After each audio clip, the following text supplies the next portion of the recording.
what's going on, guys? We're here for the gifted. Yes, I know, we're still doing the Beanie Chronicles, okay? This is the third video that I've done with the beanie, but I don't care. You're not about to clown me for my hair.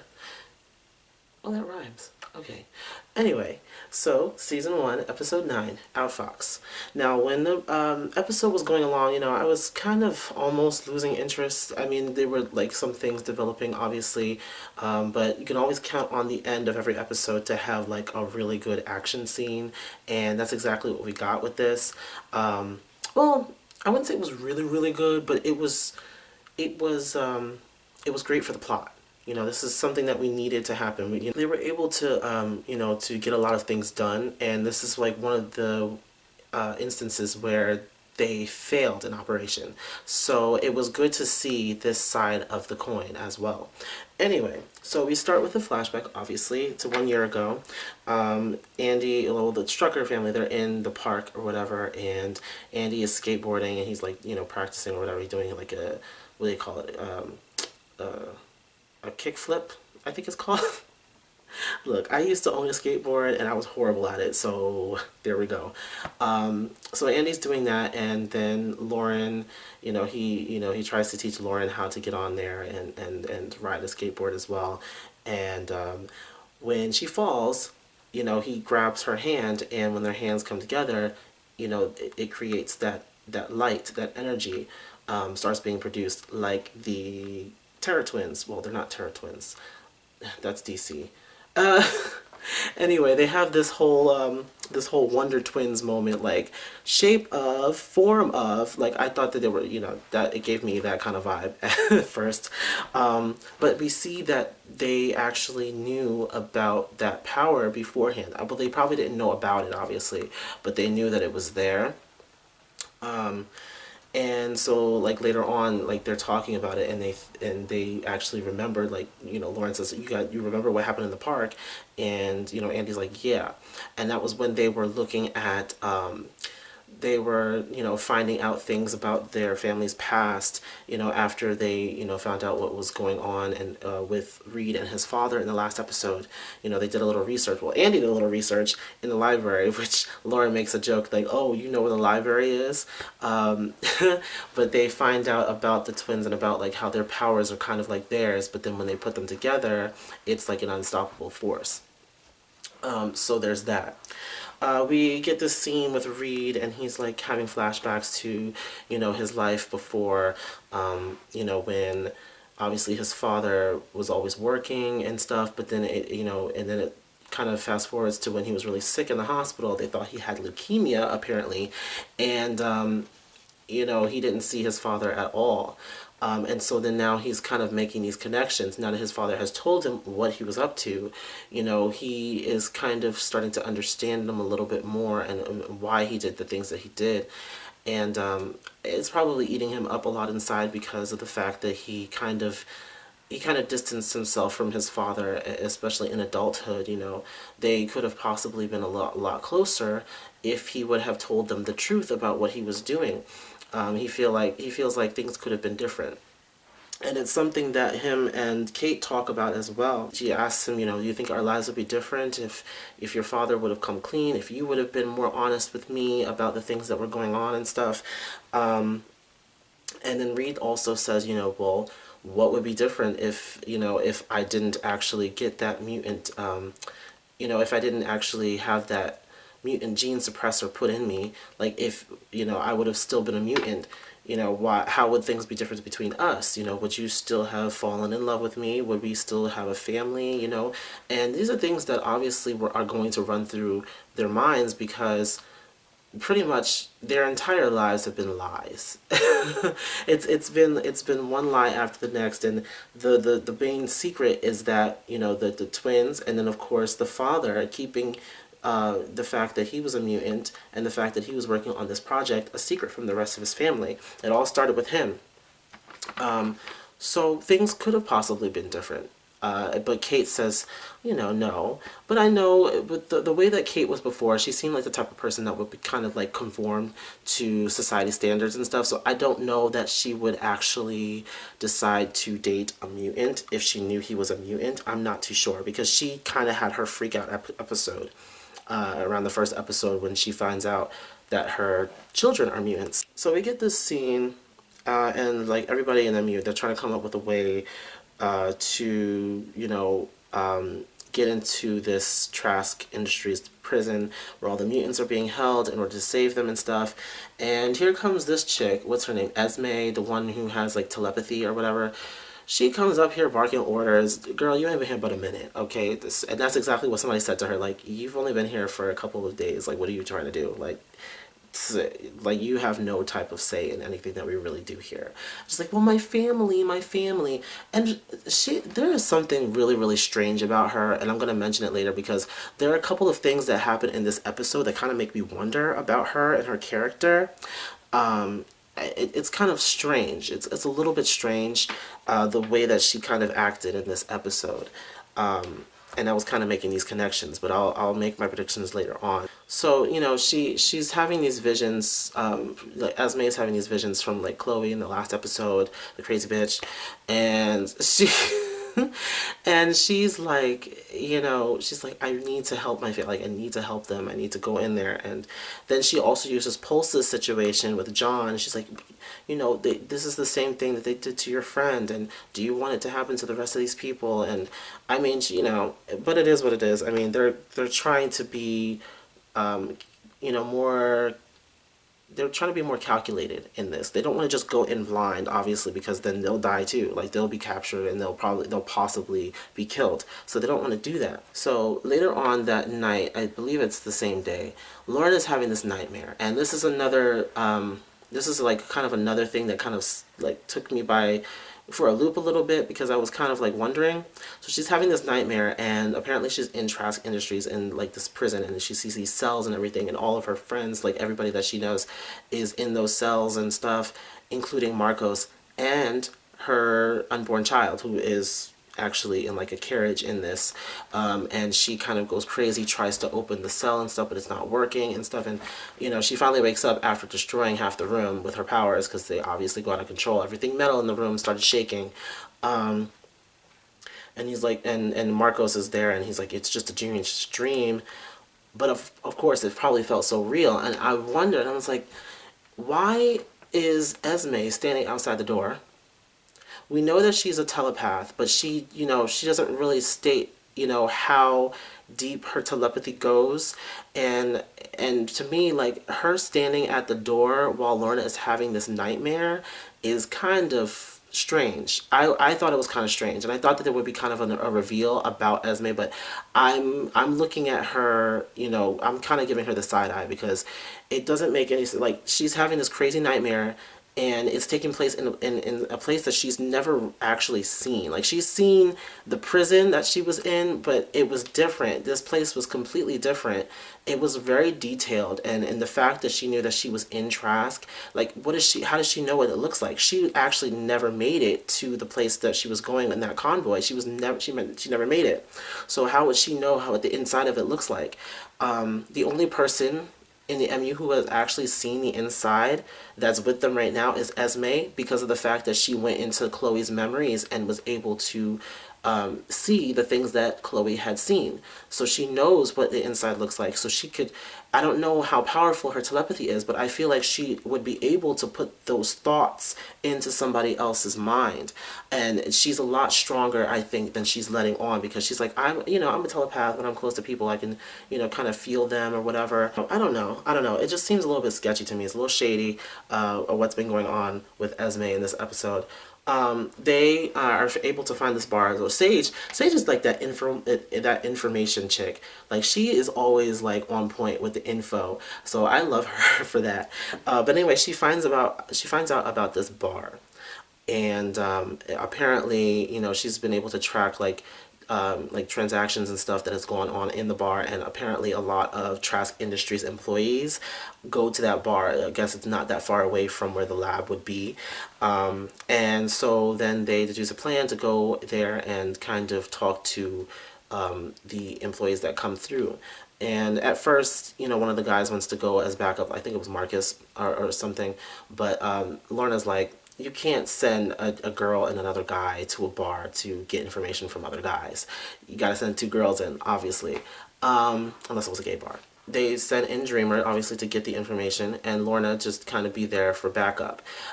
So at the bar, Dreamer and Lorna, they're flirting with this guy and kind of like talking him up, like, oh, you must go through a lot being a security for Trask and stuff, and that must be, just talking him up a little bit so that he would talk a lot more.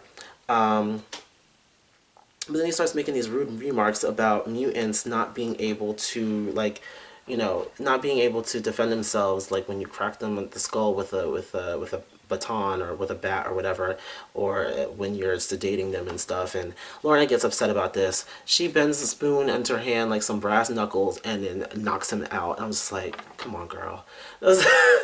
Lorna she just does whatever she wants to do. We have the scene with Andy and Lauren, and they're with Reed and Kate, and they're in the vault, okay, and they're trying to see if the two of them have the same powers as the twins, as Fenris. I'm gonna refer to them as Fenris at this point because I mean it's a lot simpler than saying the twins or trying to do their names or whatever. So at first it's awkward because they go to hold hands, and it's funny, like I'm probably going to post it as my thumbnail. I'm probably going to put it in the thumbnail. The way that Kate is looking at them, she's just like anticipating something happening, and nothing happens at first, and they're just kind of standing there like, okay, this is kind of awkward. But then, with a little bit more focus, we see what happens, and it's like, their hands light up once again, and but then like kind of the room kind of becomes, it looks kind of like distorted, like it's coming apart a little bit, and we're kind of seeing through their eyes as the audience. We're kind of seeing through their eyes.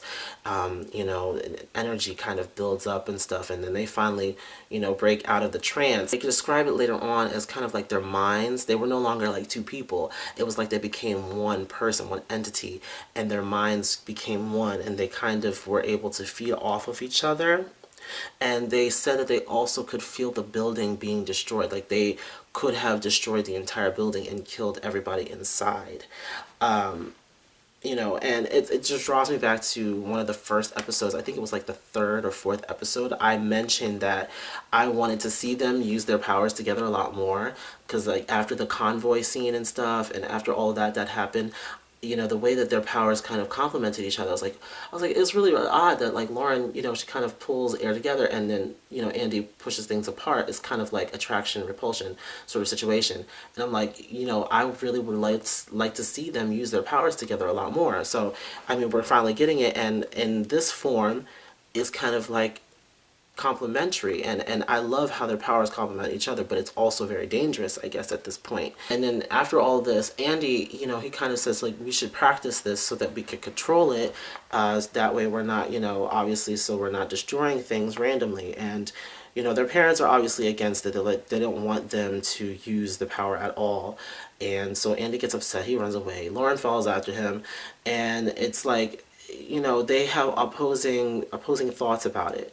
And so Lauren, it's understandable. It's understandable, but at the same time, I sided with Andy on this point because it is important to learn about the power and not just suppress it for years. Because then once something happens, you don't know how to control the power. It is what it is. So now they're still planning on a way to rescue the prisoners. And Sage, she's able to kind of get some information, obviously, again, and she suggests cutting the power to shut down the security for a short time so that they can get inside without being detected. So there's this like power station far off from the lab, and if you turn off the power, then the lab doesn't get power, security shuts down. And then, stupid Esme. Esme is so impatient, and again, it makes me really wonder about her and about what her angle is, because, if she really wanted to save her family, she would do this the way that it should be done, which is with, really calculated planning and everything, so that everything goes according to the plan, everything goes smoothly. But she's just impatient and wants them to go there so badly. I'm not sure. I don't know. I don't know what's really going on in her mind, obviously. So we need to watch a little bit more to get more information and to draw better conclusions. But right now, I'm still giving her the side eye. And then they suggest using Andy and Lauren because of the way that their powers work. They could definitely get in there. And they are probably the strongest when it comes to combat abilities as far as like their powers are concerned.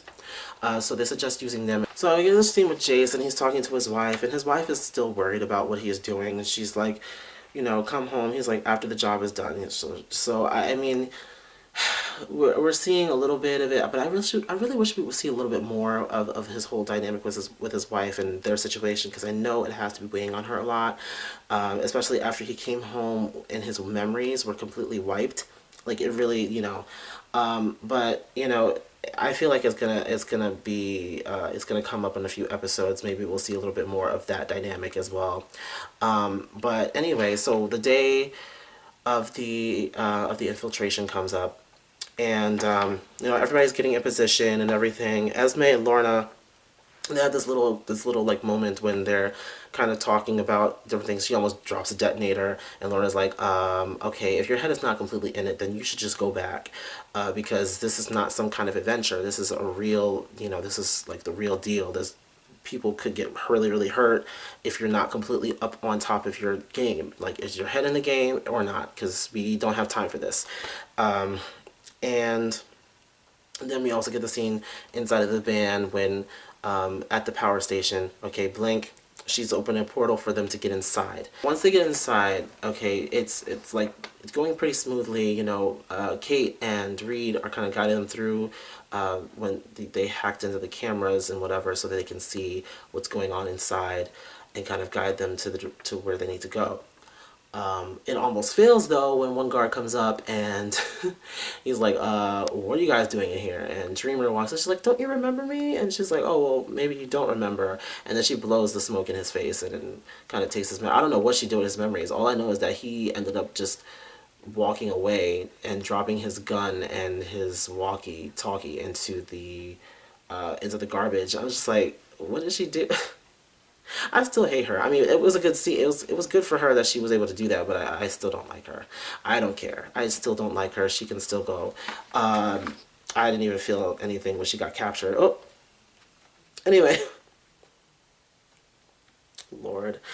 I thought it was really convenient that convenient to the plot and the writers. I don't know. I wasn't really catching on to everything that was going on in the scenes with Jace and stuff at Sentinel Services, so it was kind of weird and odd that he was like so paranoid to the fact where he actually was able to track them down, and able to kind of go through like the employee files and stuff and find out that the guard that was at the bar, he works at the power lines, and then he's like, oh my gosh, let's go to the power station because I'm sure that's where they're gonna be. Like they like he knew that they were planning an invasion, he knew that they were planning an infiltration, but the fact that it was so calculated that he knew exactly where they would be, I don't know. I don't know exactly what was happening in those scenes, but it is what it is.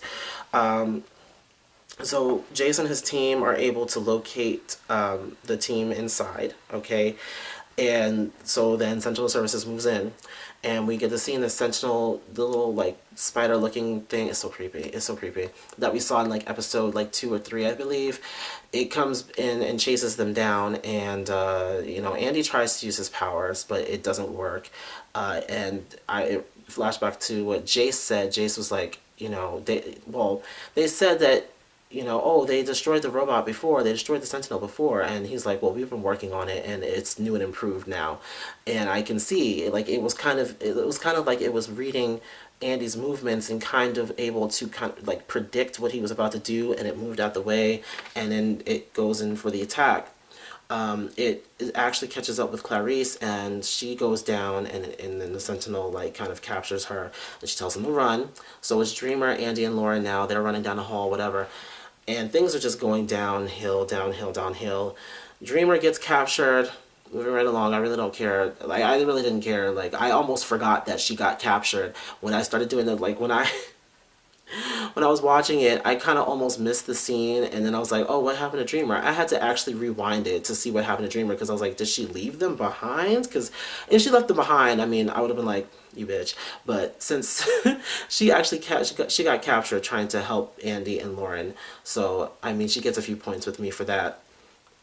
So they're, they're down in the basement, and they get into this open space or whatever. It looks like a parking lot, and they don't have any other way to escape. So they're, let's join our hands and do the Fenris thing.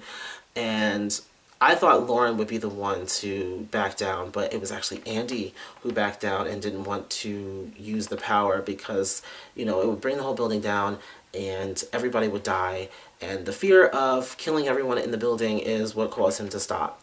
So they stopped and then they surrendered because then here comes Jace and the rest of Sentinel Services to take them down and put inhibitor collars on their necks.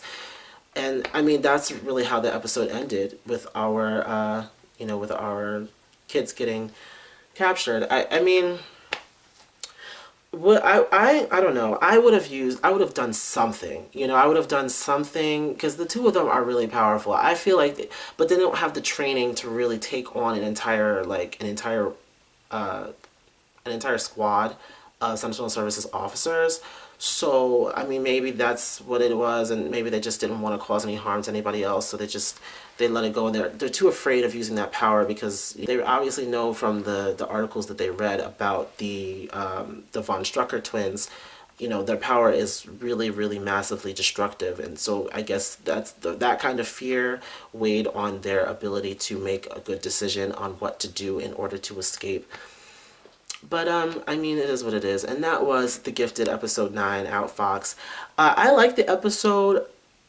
The middle towards the end, it got a lot better. But the beginning, I really wasn't feeling it too much. I was kind of getting it. I was kind of like boring. We just saw a whole bunch of flashbacks and stuff for the most part, and them talking about if their family was going to be the same and stuff. So, I mean, it was a good solid episode, but the beginning scenes could have been a little bit more. I don't know. It could have been a little bit better to me. To me, anyway. This is my opinion.